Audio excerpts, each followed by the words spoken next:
Are you looking for a weekend getaway for your families and friends?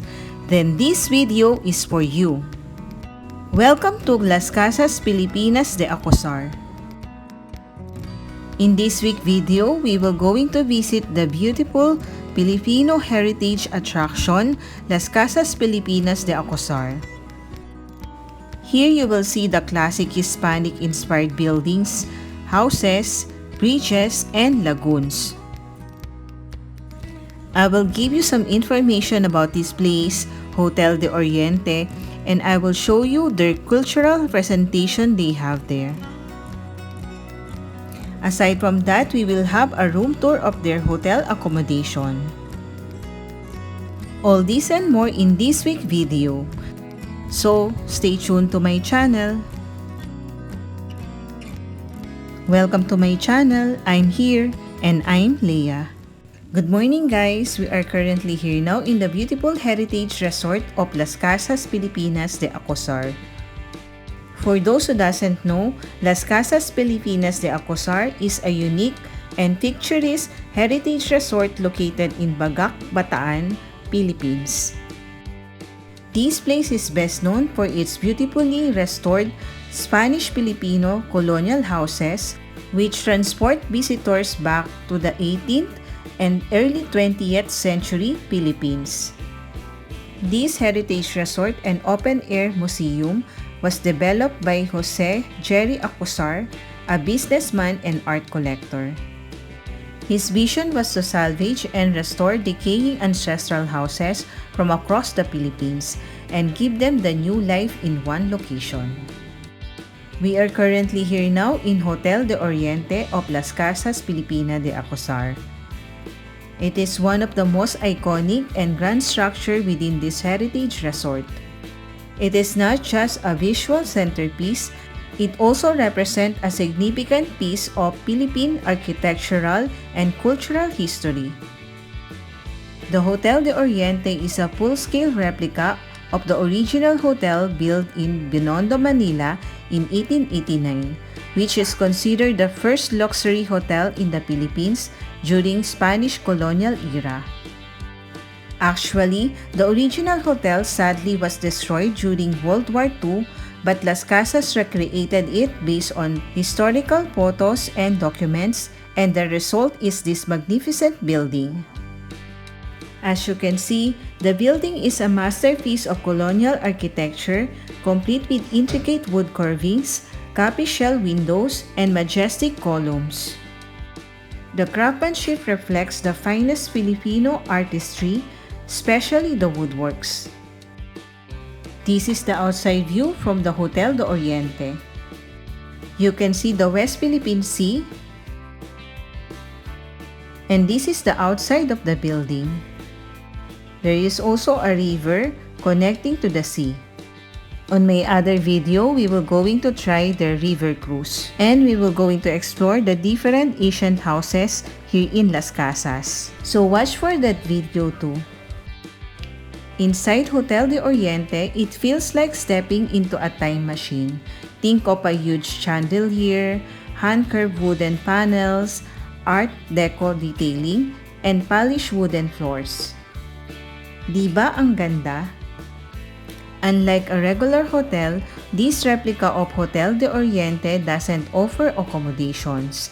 Instead, it functions as a grand convention and event hall. It's often used for wedding and receptions, conventions and seminars, cultural performances, and VIP events. Here we enjoyed live performances, including cultural dances and plays, immersing guests in Philippine history and traditions.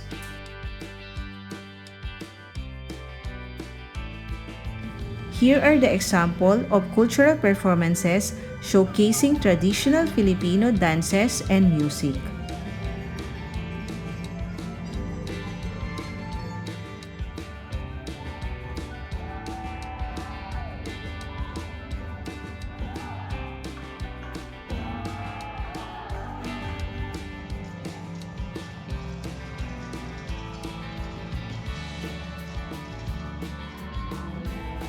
Overall, Las Casas FIlipinas de Acuzar is a unique destination that combines history, arts, and luxury, making it a must-visit for those who appreciate cultural heritage.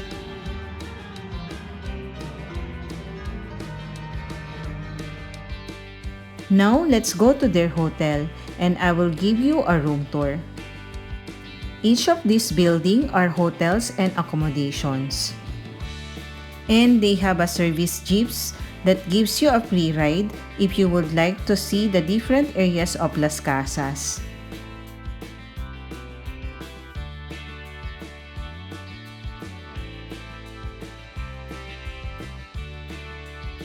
Alright guys, we are here now in our hotel.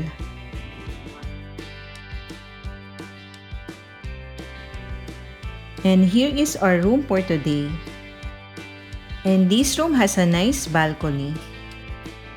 It has TV, refrigerator, air conditioning, and dress rack.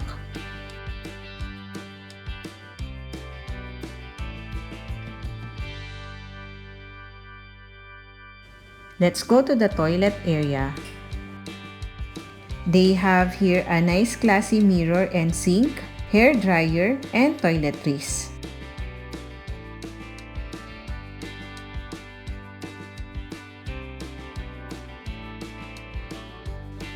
They have a nice bathtub here.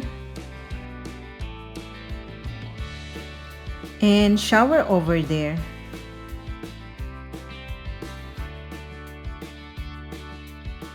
Let's go to the balcony.